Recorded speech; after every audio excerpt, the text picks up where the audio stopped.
happy that you all are joining us today. My name is Liz Goins-Turner, aka the Diamond Diva. I don't want to jump right into this because this is my very first show. This is our very first episode, and I'm extremely, extremely excited about it. I thank God for being able to use me as a vessel and as a tool to have a platform available for people that just get overlooked. Proper recognition is not given, and I'm glad that I'm able to provide that. I call it the Diamond Diva Show because I am the Diamond Diva. And what other title or whatever name could I give the show? Anyway, like I said, I'm so happy that you all are joining us. My very, very first guest for my show, first ever, is just phenomenal. Y'all think I'm busy? He got me beat. He really does. But I'm just so happy today to have this young man that's sitting next to me today. He drove here all the way from Augusta, Georgia. We're in Louisville, North Carolina today. And he had to ride solo. So for him to do that, that means he's serious about what he's doing. He's about his business. And he's going to get it done at any and all costs. And I'm just going to go ahead and just introduce you. Today we have sitting here right next to me, I have the pleasure of sitting right next to me, is Mr. Carlton Clay. What's up?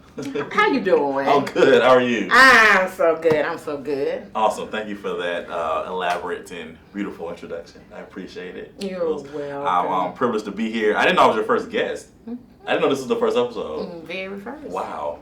That's awesome. You feel honored. Seriously. I feel very honored because I like to be on the ground level of stuff. So I love it. This is awesome. I'm even more excited than what I was when I was driving those long 3 hours and 45 minutes on my messed up knee. Alone. It's all good. People got stuff they got going on, so it's cool.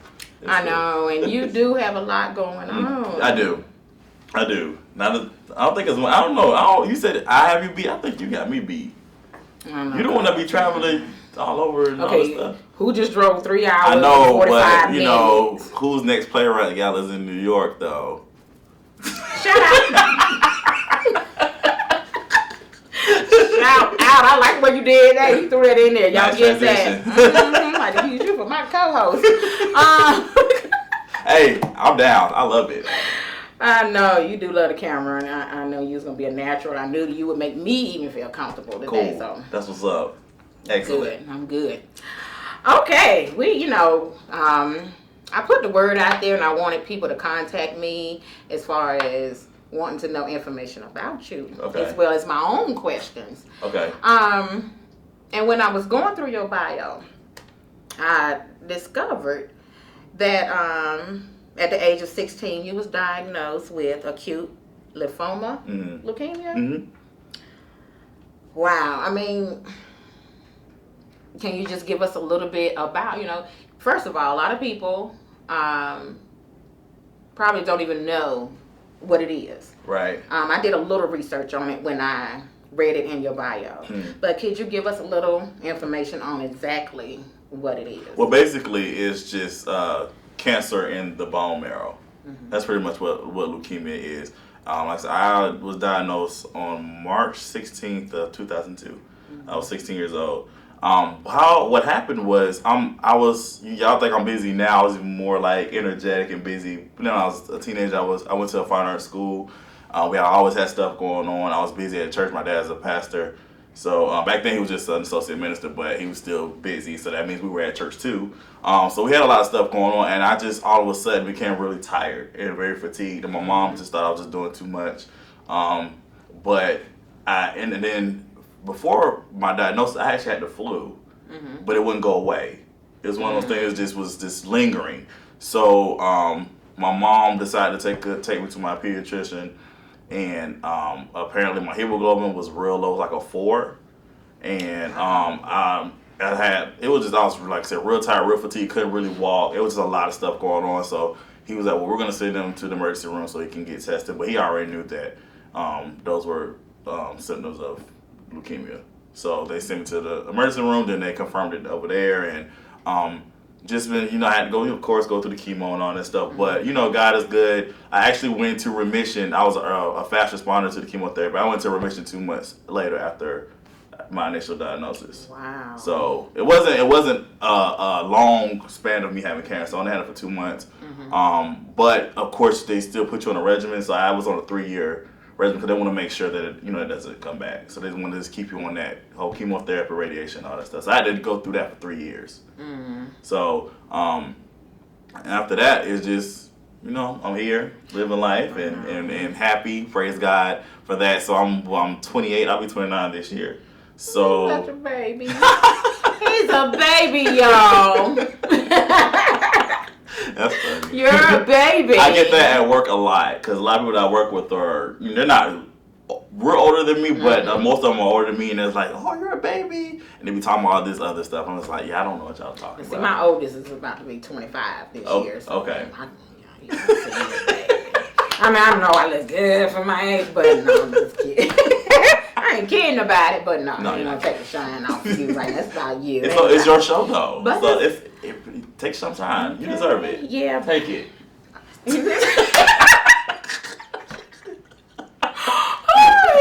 Take it, all right? Y'all see that, right? Take it. But yeah, I'm taking it in. But even through all that you went through, that you went through at that early age, you managed to graduate from college. So you went to Davidson Fine Art School in Augusta, Georgia, and also Georgia State University. Right. Yeah, Davidson is where I graduated from high school. That's where, and then I moved to Atlanta. In 2004, went to Georgia State 4 years and graduated in 2008 with a bachelor's in film and minor in journalism communications. Oh my God! All right, y'all. Okay, y'all hear all that? But you see how he said that, he was like, oh yeah, so I graduated with a degree. Yes, you have to sound sophisticated when you say I graduated with a degree. You have to put on that air. That's what they teach you. Okay. Well, I'm learning. He just stood up straight and with his see the back straight and everything. All right, I gotta remember that one. All right, tell us about Victory Productions. Okay. Well, Victory Productions, God gave me that division for that during my bout with cancer. I had leukemia. As a kid, I've always loved to write, and always wanted to just create. It's been in me since I was a kid, and I always just saw myself as writing and just giving it to somebody, just writing or whatever. I never saw myself as producing it myself. What happens is when you send stuff off, you get that thing that says we don't take unsolicited stuff. That's the thing that these big companies send you because the secret is they don't want to have to read it and like your idea and then steal it from you, and then you have a right to sue them. So they say, well, we don't accept the unsolicited stuff. But anyway, long story short, I was also, when I was writing plays at a young age, I would send them off, and I wanted a theater company to produce it in my hometown, and wasn't getting any response, any feedback or anything. So what happened was I was in a play when I was 12. It was called Speak to My Heart. It was written by Angela Griffin. She's a playwright in Augusta. She wrote on the play she's written, but it's a powerful play, and I was in it when I was younger, and I wanted to do it again. So I asked for her permission. I said, can I produce this play on my own, just to kind of give me, I guess, the courage I needed to produce my own stuff. I wanted to do somebody else's real quick just to see how that worked. And she said, yeah, go ahead, do it. So I produced it, directed it, and it packed house, full house. It was just one of the best experiences of my life. So then that gave me the courage, like, okay, if I can do her play, I can do my own. Do your own. So I just, from then on, I started writing and producing my own plays, and that's how Victory Productions was born. My first play that I wrote and produced was called Leukemia and Me, which was about my experience dealing with cancer being a teenager. You need to do something else with that production. Okay. For the simple fact it has a serious message, and before we even came on, before we started recording today, we had that conversation, remember, about the messages. Right. With leukemia, you would be surprised at the people that are dealing with it or have dealt with it in the past or whatever the case may be. And I mean, you're a living witness. You can write. You've already written the production. Bring it back. Okay. You need to bring it back. You're not the first person who said that. You really, really do. You need to bring it back. And you don't be surprised. I tell you, okay, got a venue. Bring it on up here to North Carolina. Okay. And you just never know. Okay. I'm full of surprises. I can see. Full of surprises. But I mean, that's just me. Okay. And I appreciate that. Like I said, I'm not. It's not falling on deaf ears. You're not the only person who said you need to do Leukemia and Me again. I had a play that I did at the gala last year, Woman's Worth. You need to do that again. Because I only got to see a little piece. Right. So it's just like smacked you. I deserve to be smacked. What I said. Did she hit you for real? She hit me for real. I thought so. No, this is what because I heard it and I was in there and I'm like, oh, did she hit me? She hit me for real, but it was supposed to be harder than that because I kind of when we practiced, it was really hard. She has heavy hands. Her name is Shataria Stokes. Great friend, wonderful, love her. She's awesome, and she's a great actress. But she has heavy hands, and they hurt. So we was in practice. She slapped me, and I was like, "Wow, that hurt." So I guess when we was doing the play for you guys, I kind of braced myself a little bit for. I knew it was coming, and when she hit me, I kind of went back. Y'all didn't see that, but I went back a little bit. So she did hit my face, and you can still hear it, but it wasn't as hard as it was when we practiced. All right, everyone. We'll be right back.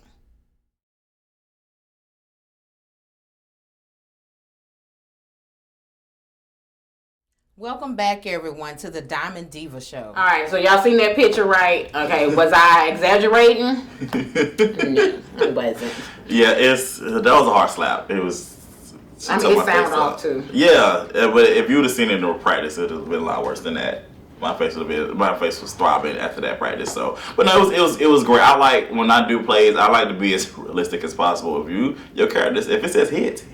Yeah, because people sitting behind me was like, did she hit him for real? And I heard y'all. I, of course, can't break character, but I heard all that. It was like, whoo, he hit her. I was like, oh, okay. I like that though. That gives you, that drives you to just keep going. I've been doing plays. 10 years? 10, 11 years. 11 years. I've been doing plays for 11 years now. And every time I step on the stage, it's still like it's just like day one. And I love that reaction that you get from the audience because it just... Feed off you feed it. Yes, you feed off that and it just makes you just want to just cut up even more. So I love it. I love it. So. And I like playing bad guys. So... All right. Yeah, I do. Because it's obviously different. It's opposite of who I am, so it gives me opportunity to just be somebody that's completely different. Also, too, it helps just stretch me as an actor because I'm trying to not only am I a writer and a director and producer. I love acting too. I've fallen in love with it. I didn't like it at first, but after doing a few plays, I was like, yeah, this is kind of dope. You know what I'm saying? So I'm just trying to become a more well-rounded actor. And you good at it. Yeah, you took a smack. Oh no, you behind. But you good. Thank you. Bro. Thank you. Okay, I know we're talking about the stage, a lot about the stage play, but you do have the web series thing going on. I want to know a little bit more about this college days. Okay. That ran for 5 seasons. 5 seasons. That's right. 60 episodes? Yes. Okay, I just want to make sure I read that correctly. We did 60 episodes. College Days, again, there's obvious, my stuff is a story behind it. College Days started off, I was doing a student short film, and it was called Dear Diary. It was based off my friend at the time and her mother. Her mother was dealing with a divorce and breast cancer all at the same time. And I got to witness that because, we were real close friends or whatever. So I saw everything that they were going through, but their faith was so strong and so inspiring. So I wrote a short film based off of what they went through. It's called Dear Diary. My character was named Eugene. And then my sister, she was at the gala too. I don't know if you got to see her, but she played Monique, which was based off of my friend. So our characters, of course, in the short film, were friends and best friends or whatever. So my character ended up going to Georgia State.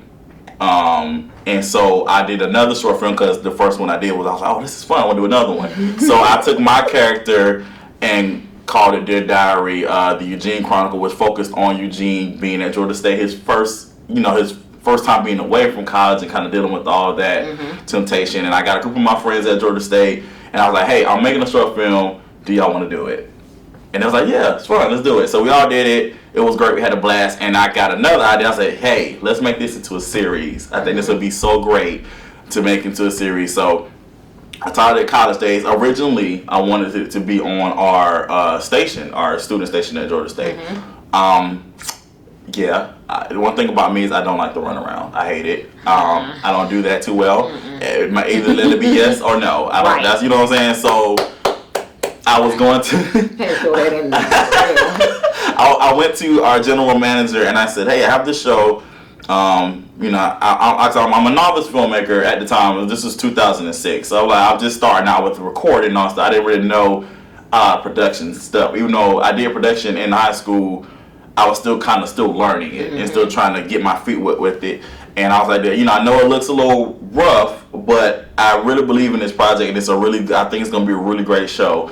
I think you guys should put it on the station. He's like, okay, all right, I'll look at it. Never looked at it.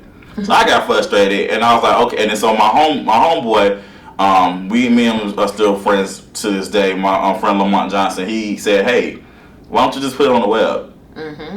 And I was, but that concept was foreign to me then. I was just like, why? I mean, who does that? I mean, I don't get it. How would that go about? He showed me, made me a website, and he said, all you gotta do is just plug the video. I'll take care of the maintenance. Just plug the video in there every week, or at the time we were doing a show every 2 weeks with College Days. So you just plug it in when you need it, and then just promote it on Facebook. Right. And Twitter wasn't out then yet, but it just said promote it on Facebook or whatever. So I was like, okay, I did it. And from then on, it's been a success since then. Like I said, it's grown.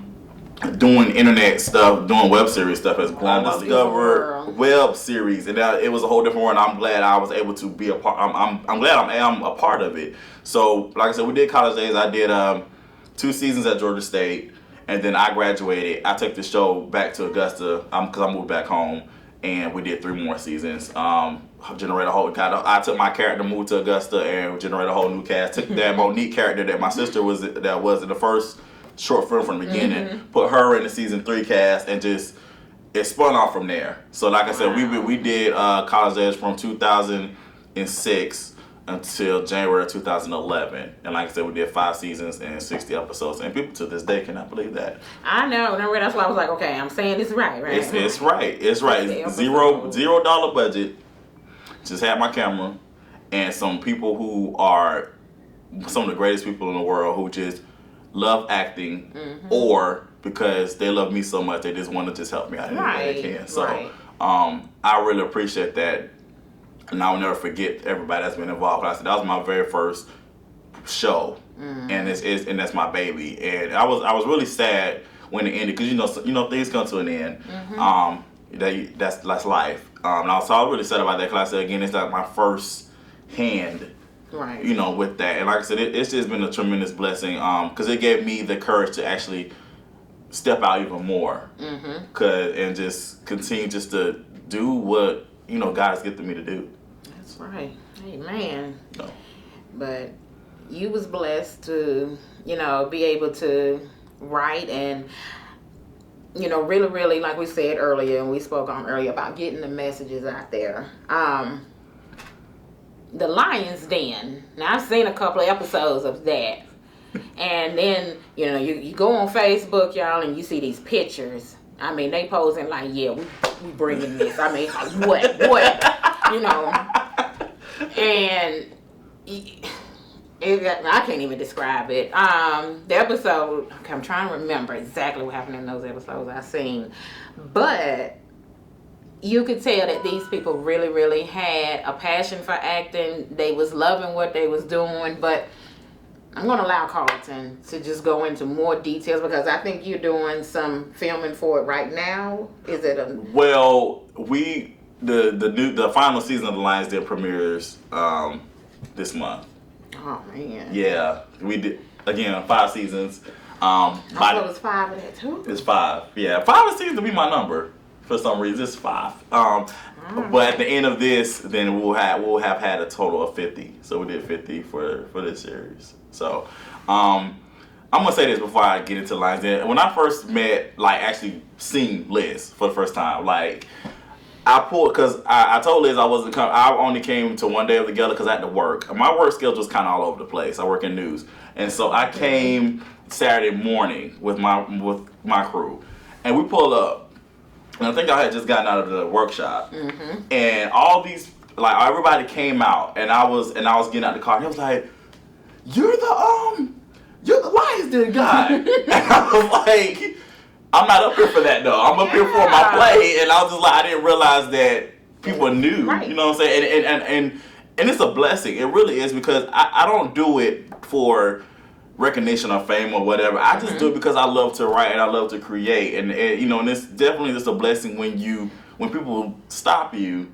I'm like, you're the guy that created the show, or because I'm in it too, or you're the guy that plays whoever or whatever. So it's definitely a blessing. It can be a little scary sometimes because just like, oh, I know. My husband knows too. He got stopped in Walmart before for a role he did, Uncle Bernie, and the girl's like, "Oh, you Uncle Bernie in that play," you know. So people don't forget now, and it's good. Well, no. When it's bad too, I'm gonna take that back. It's bad, they remember. It's too. But when they come to you and they are just like, "Oh, wow, that's you," and you know you putting it down. Yeah, it's humbling. It really is because again, people don't have to watch your stuff. They don't. They don't have to come to your plays.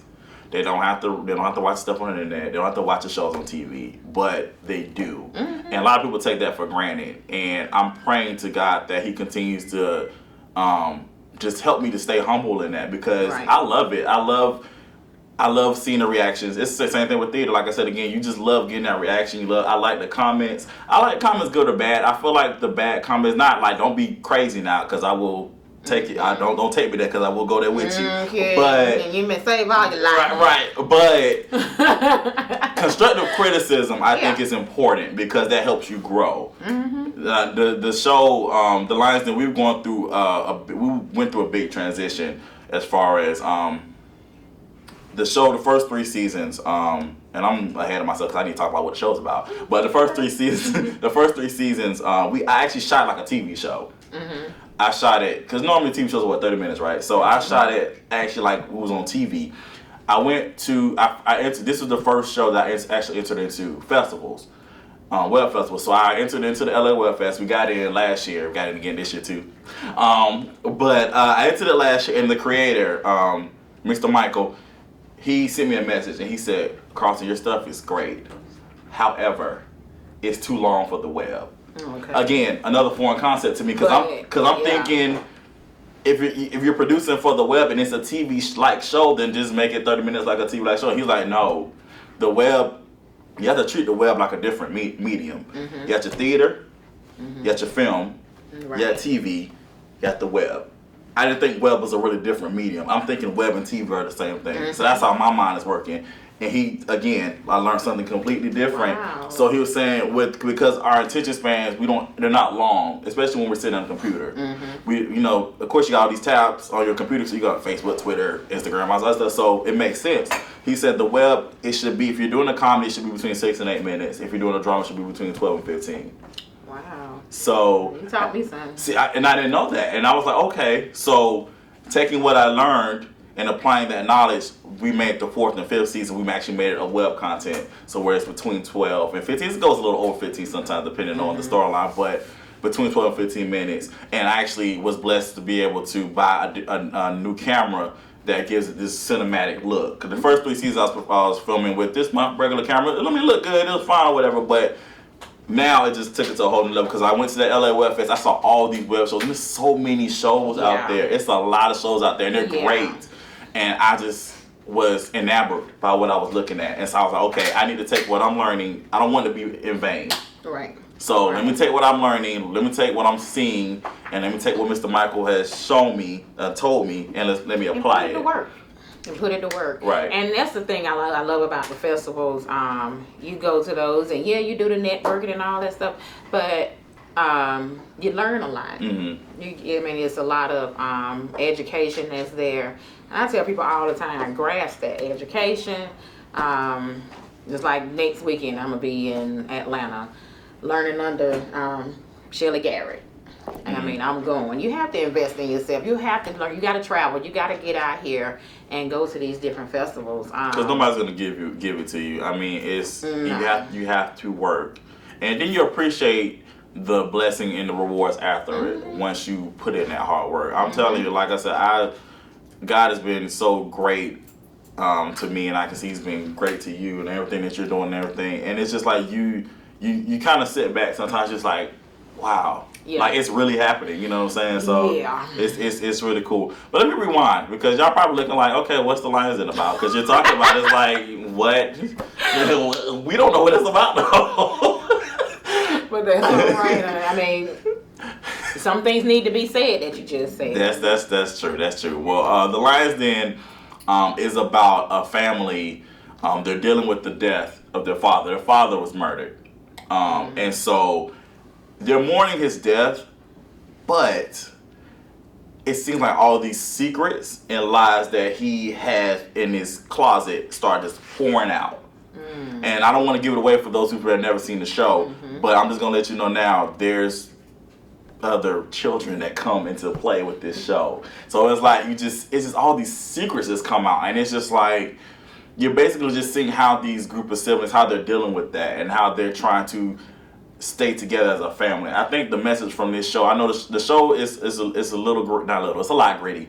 It's a lot of adult themed material, but I feel like if you just really sit down and kind of just watch it, you can still get a message from it. And the message that I want people to get from this show is family, the importance of family. I love my family. I'm really close with my siblings, and my parents, and just my whole entire family. They're my world. They're my support system. I know that. Right. And they're gonna be there for you when nobody else is. And I'm learning that as an adult now. That you got your friends, but there's nothing like family. And and then that's what the point of the Lions Den is. It's just the importance of coming together as a family and being that family and being that important family unit. And when times are hard, you're gonna need that. That's right. And that's what the point of the Lions Den is. Like it's a lot of racy stuff going on with the show. It's a lot of affairs and a lot of it's real life. It's real life, and it's a lot of crazy situations with the show. You got baby daddies and baby mamas popping out the woodworks and all this stuff. I mean, it's stuff that really, really happens. It does, and that's the thing about my production company. Like I said, me and Liz was talking before we filmed today. Writing for web and writing for theater are two different things for me. Writing for the web with College Days and Lions Den is all about the drama. So I'm trying to be as dramatic as possible. I'm trying to throw stuff at you so you can watch it next week. That's right. That's my whole point. I'm trying to get as gritty as possible so you can be like, oh, can't wait the next week. Right. You know what I'm saying? With the theater, there's a message behind what I'm producing. I have to actually get into a quiet place. That's why it takes me so long to write these plays, because I'm never in a quiet place. But it takes me a while you got to get in a quiet place and allow for God to minister and talk to you, so that way you can know what message He wants for His people to know through the play. Because to me, I think theater is ministry. I mean, like I said, you can have theater that's musicals and all other stuff, but like I said, there's theater at times where people need a message, and especially today, people need a message where they can be encouraged and they can just live their lives, because a lot of times people are not going to hear Pastor so-and-so or First Lady so-and-so. They're going to watch your play. Right. And a lot of I did a play, it was called Surrender, 2009. And powerful play. It was about a minister who had a prominent church, members joining every Sunday, but who wrote that play? Cost. Me. Oh, you wrote that one? I wrote it. Okay. You said I was in the play. No, I said I did a play. Oh, you did? I meant, I wrote and produced and directed a play. I'm like, that's right. I'm sorry. Come on, man. You wrote it, you directed, you was in it. I mean, because the reason why I said that, for the simple fact, somebody else has done a play with the same title. Okay. And I didn't want my lovely guest to get confused on whose plays. Oh, he must have did that other person's play. Gotcha. No, this is his play, Surrender, which was done when? In 2009. Okay, and that was done before the other one. I just wanted to throw that out there, Thank you. y'all, okay? He came up with that name first. Surrender by Carlton T. Clay was done first. Okay, go ahead. Well, yeah, I wrote and produced Surrender in 2009. It's about a pastor, prominent church and everything, but his home life was failing. Wasn't paying attention to his wife. He had a little brother that moved in. He wasn't really paying attention to that, and then he had missions on the side. So it was just a lot of family drama going on with that. As you can tell, I love family dramas, but there's a lot of family drama that goes on in that play. But the message was all about just, sometimes you just have to just like, you know what, God, I surrender. And that's what the message of the play was. And one night we did the play, because we did the play a few times. Did a couple of shows. We traveled to South Carolina, did some stuff in Augusta, went to Atlanta, different things like that. And one person actually gave their life to Christ. And that was powerful for me. And I was just like, the money is cool. I mean, I'm not gonna lie, it's great. It's wonderful to be able to get. We're not there yet where we're getting the checks. But I see it. But getting the money is cool. Having the packed houses is wonderful. But when you get down to it, whose life are you impacting? Whose lives are changed because of what you're doing? That's right. So that's what and I have to tell myself that too, because it's easy to get caught up in that when you're getting all the Facebook likes and getting interviews and taking all the photo shoots and stuff. You can get caught up in that, because I've been doing a lot now recently with interviews and stuff like that. And it's easy to get lost in that world, but sometimes you have to just take a step back and be like, okay, why are you doing it? Why are you doing what you're doing? Just remain humble. Right, and that's what I pray for that, and I continue to pray for that I just stay humble in this, because I don't, again, all that other stuff it's attractive. I'm not gonna sit up here and lie and be like, I don't want money. I do want to get paid for this. Bills. Right. Hello. Right, I got bills, and so I want to do stuff for my family. I want to do things for them and everything. So. And of course I like taking pictures. So of course I want to do photo shoots. I like doing that. So I mean, right, yes. Yes, I love it. But again, it's easy to get caught up in that world. They're not bad, but you just want to make sure why are you doing what you're doing? Right. So that's the point. And again, this is going back to the Lions Den. If you want to check it out, it's on youtube.com/The Lions Den series. Lions is spelled Lyons. Okay, I heard L-Y. L-Y. Because it's based, the family's name is Lions. They're the Lions family, so Lions Den. All right.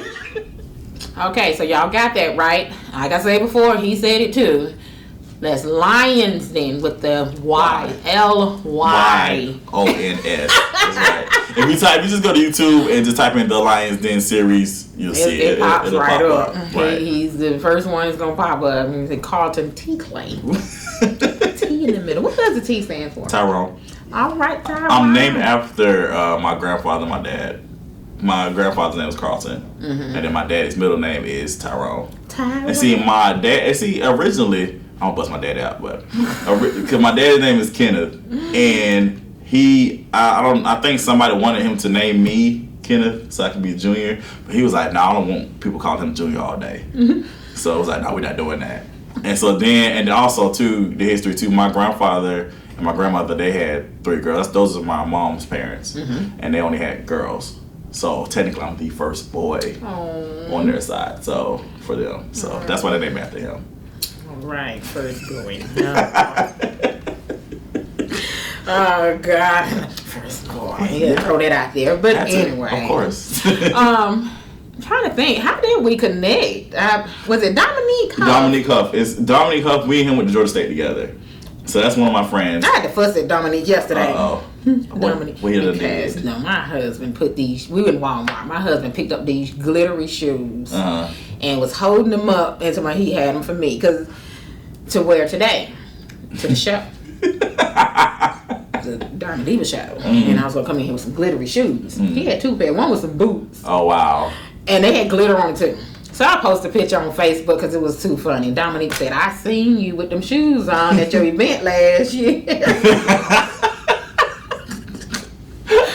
I was like, "Oh God!" He was like, "And I had your back when everybody was talking about you and laughing." said, you know what, we're not friends anymore, Oh. Dominique. I'm done with you. Yeah, Dominique's funny. I haven't seen him in years though, but Dominique told me about the Playwright Gala. Mm-hmm. I knew nothing about it, and he said, "Hey, I have a friend who organizes. She runs her own Playwright Gala. You need to send your stuff into that." And I was like, "Okay, cool. I'm always down to send my stuff in or whatever." So then I contacted the ladies on Facebook, and that's how it happened. Well, tell us about your experience at the official Playwrights Awards Gala. It was.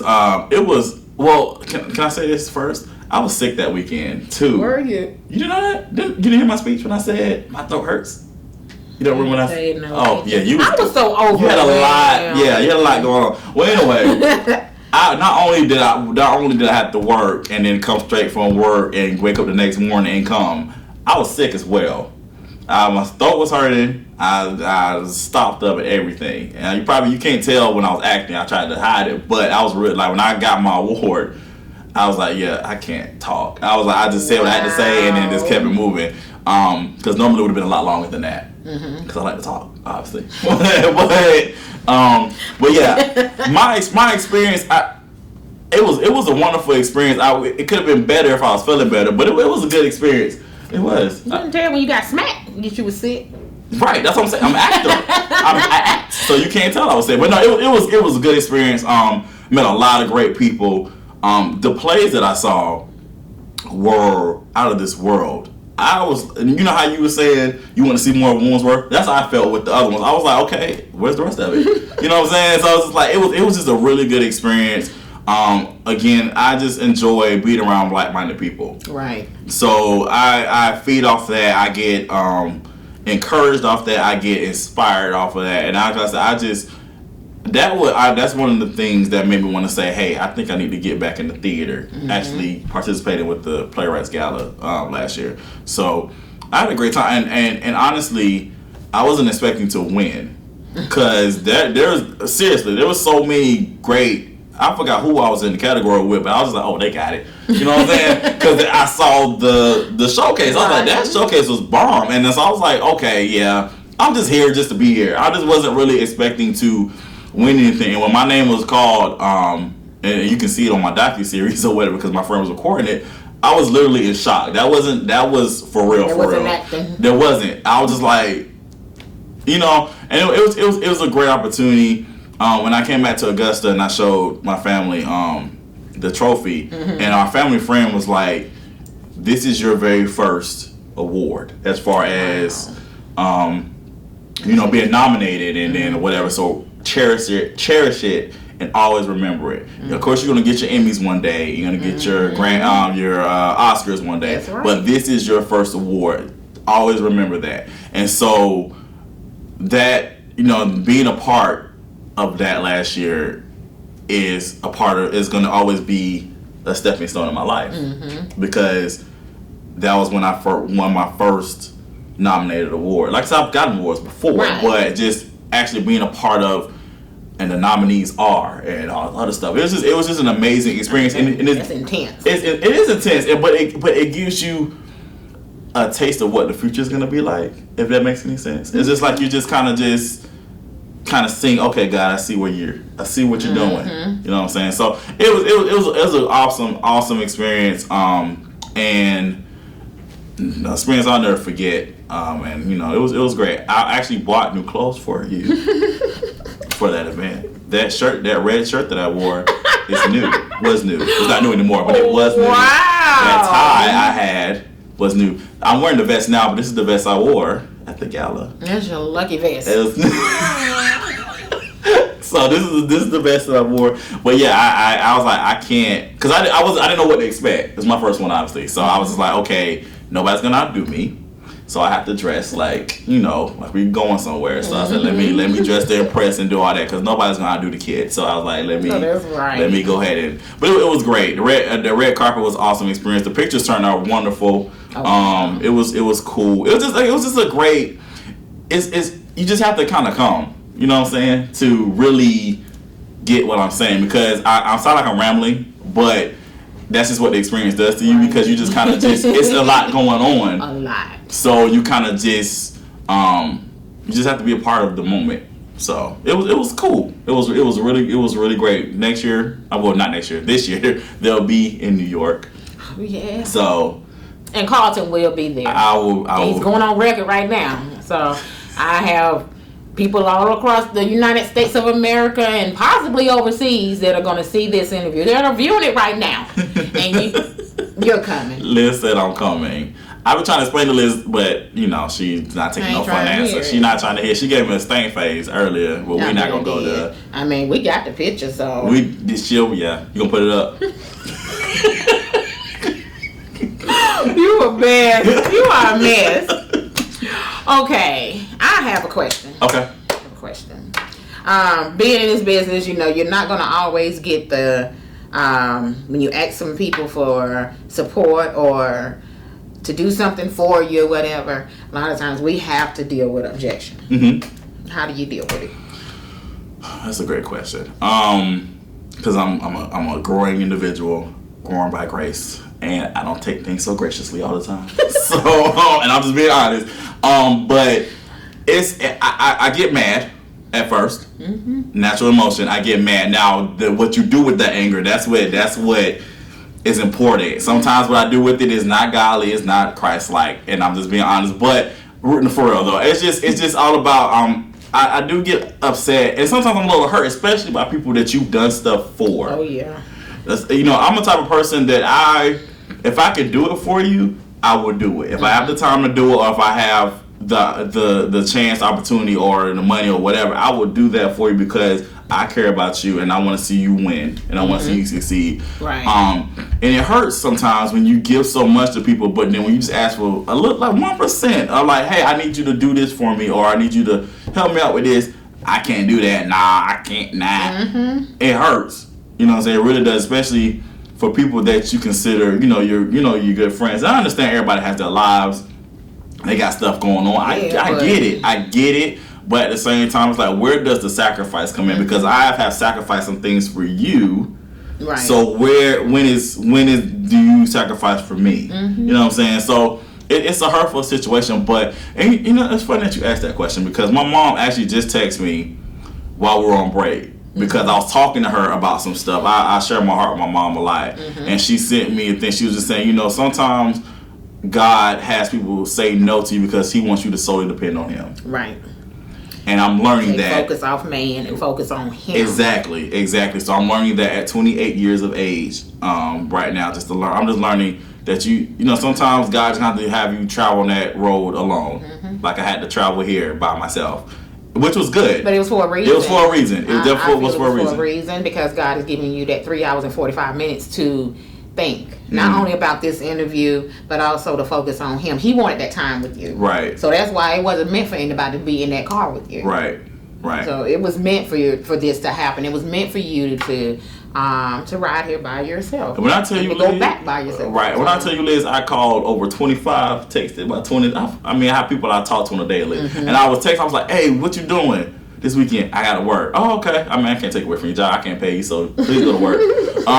What you doing? I got a party I'm doing for my kids. Because some of my friends have moved on to the state where I'm focused, career focused. They're family focused now. Mm-hmm. So they're like, they got kids, they got wives, husbands, all that stuff. So I said, y'all can have that. Mm-hmm. I'm over here. So I can't do that. I'm not about that life yet. So, but they had to take care, had parties for the kids, or they was doing other things like that. And then also my church has a church anniversary tomorrow. Mm-hmm. So, I have friends that work in the church. I asked some of them, they're like, well, we got to get set up for the anniversary. So it's just, a lot of things was coming up and everything, but I just ended up saying, well, I'm gonna go. Mm-hmm. We're going. Normally my sister rides with me, but she had a job interview today, so of course she needs to do that. So it's just, and then I have younger siblings too. They're teenagers, but they had a youth conference today, so they was there. My brother plays basketball, so he had a practice today too. So it's just basically everybody had stuff going on, and it was purposeful. I didn't see it at the time, but today I understand. Now you see why. I see why. He wanted that time with just you. Yeah. Because you sitting there, you got your road dog in the car with you. Y'all talking, you're laughing, whatever. And he's not really getting his time in with you. He wanted some time. It might not have been something that transpired on your way here, but probably when you go back home, something is gonna, I mean, he's gonna hit you with something. Right. And then you're gonna say, okay, yes, God. That's all you're gonna have to be. That's what you're gonna have to be able to do. You're gonna have to just open up and just go with the flow. And then, like I said, you feel okay about the situation now but you really don't know still yet why. Right. But you're gonna find out why. Right. Yeah, I think the main thing for me is just I'm guilty of being dependent on people. Mm-hmm. I really am. I have to I have to learn to, okay, God got you. Right. He has you, and you just have to learn how just to trust him. And I think I'm an opposite. I just tend to want to do things on my own, or I know of course my husband has my back, my family has my back, but when you have people that's outside of your family that want to know, okay, what can I do to help you? Mm-hmm. And sometimes I know people look at me as like, okay, she turns down help, or she too good. It's not that. I use my spirit of discernment a lot. Mm-hmm. When I first started in this industry, I didn't. I wish I did. It's a whole new different show. Mm-hmm. But a whole different show. But I now, I'm still having an issue with people that's come to me and say, it's kind of hard for me to say this. Okay, where do you want me to do? Like with the gala, people want to work behind the scenes. What do you need me to do? I'm sitting up there scratching my head. I don't know. It's I'm not used to it. Mm-hmm. I'm not used to it. So I have to allow people to help me, but at the same time, I ask God to show me the ones who are really wanting to help you because they want to help. Because you have people who want to help because they want something, and they have some very hidden agendas. So. Mm-hmm. And then I the ones that say, I just want to work behind the scenes. Yeah, that's all I want to do. Like I said, she's my sister too, and I'm Kendra. That's sister / friend from childhood.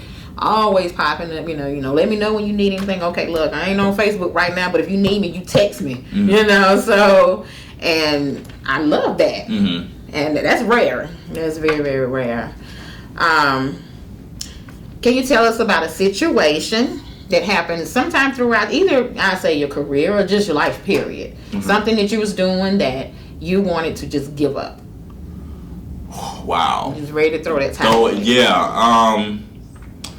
Actually, when I was filming College Days, I think it was maybe the last season. And I had already said it was going to be the last season. I just said because I was ready to move on to something else. But it was a lot of difficulties. I got scheduling. When the way I make my schedules for filming purposes, I work around people's schedules, and I will send the schedules out 3 to 4 or 5 weeks in advance. So y'all already have it, and we just be ready to go. Mm-hmm. And then you get that whole the day of thing. I'm not coming today, or I can't, or da da da da da. And it was just all coming at once. It was just getting to the point where, you know what, I can't do this anymore. I'm over it. I'm done. And it was frustrating. But again, I have my mom and my dad who are always in my ear, and they're always just saying, you can't give up. God has a big plan and purpose for your life. Mm-hmm. And you have to keep pushing. Right. These things happen. I mean, like I said, it's life. You know what I'm saying? Things are not going to be hunky-dory. If they're not. Because if it was, then we would be in heaven already with Jesus and just saying, hallelujah. That's not that's not real life. That's not here. That's not on this earth. You know what I'm saying? So you have to just, you said it, go with the flow of things. Mm-hmm. So that's just one point. Another point, and this is before, but we were filming College at the time. I had a baby sister. She passed away. She was 10, and she got really sick or whatever, and then she died. That was a low point for me because I never had somebody so close to my family pass away, and she was my baby sister. So that tore me up a little bit, sure. And it was just like you get to a point like, what's the point? Right. Why? Mm-hmm. You know what I'm saying? But again, it's just you get that confirmation that you got to keep going. You have to, and the person, she wouldn't want me to quit. You know, she want to keep. That's She want her right. big brother to keep pushing. So And she up there right proud. Right. Happy. Right, so. And you know, we can go on and on. Talking about the goodness of God and, you know, but I'm getting ready to jump totally Okay. off subject for a second. Sounds good. One of the questions that someone came to me with, wanted me to ask you, and I'm going to ask you. Okay. Because it's my show and I can. Okay. But, is Mr. Clay single? You should know that was I gonna come knew. out. You know what? I knew that was I a mean- question. I knew. Yes, Mr. Clay is single. Okay, y'all heard that right. You heard it from him. I didn't say. So the person that did contact me, okay, you got your answer. Yes, Mr. Clay is single. Okay. Is Mr. Clay looking? Or is he waiting? Wow, that's a challenging question. That's a double-sorted question. And he wouldn't even know my card. You know what? Can I say this? I was looking. And don't look at me like I'm crazy or whatever. But it just it get no seriously. I realize where I am in my life. I'm at a selfish point in my life, and I'm not afraid to admit it. Mm-hmm. I want what I want with my career, and I know that being in a relationship takes time and takes nurturing as well. And I don't have it in me right now. To give to that person. I'm cool with hanging out. We can hang out. And you know what I'm saying? We can have we can go to the movies. We can watch. I love watching TV. And I love eating. Y'all listening, right? I like eating and watching TV. So, I mean, we can do that. But as far as a relationship, I'm not there right now. And also, God's working on some things with me personally that I'm not perfect. I'm never going to be perfect. But I'm saying I just have a lot of mess right now that God is dealing with me about. I don't want to bring that to a relationship. Anybody else's? Yeah, I'm not trying to do that. Exactly. So, but the sole answer is I'm not really looking right now. I'm just kind of just focusing on Victory Productions. I got a lot of things going on, so I'm kind of just focusing on that. But I mean, if the right one comes along, I'm not gonna be like no. Right. I'm not stupid. So. Okay. I want to thank everyone for joining us today for the launching of the Diamond Diva Show with my very special guest, Mr. Carlton T. Clay.